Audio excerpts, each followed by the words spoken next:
Hey guys, Nico here with Tepui Tents. Today I'm going to show you how to remove and install your canopy using our patented ZipperGimp system. Starting in 2017, all of our tents will come equipped with a ZipperGimp, allowing you to easily swap out your canopy.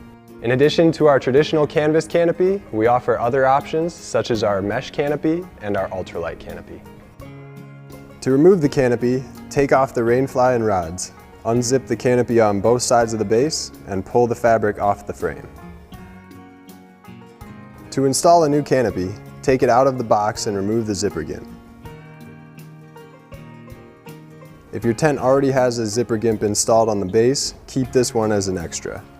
For some tent models, such as Baja series, you'll need to install the ZipperGimp. Feed the ZipperGimp into the plastic corner piece on the tent base and through the upper C channel so the ends of the zipper are positioned at opposite sides of the tent hinge. Repeat on the other side.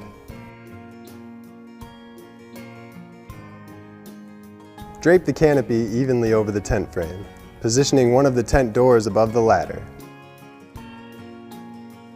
Starting at the tent hinge, zip the canopy onto the base. If there is any strain, move the ladder inward to raise the tent base and relieve tension on the canopy. The mesh canopy is great for hot climates and stargazing in a mosquito-free environment. So that's how you remove and install your canopy using our ZipperGimp. As of 2017, this feature will be standard on all of our models and is only available on Tepui tents.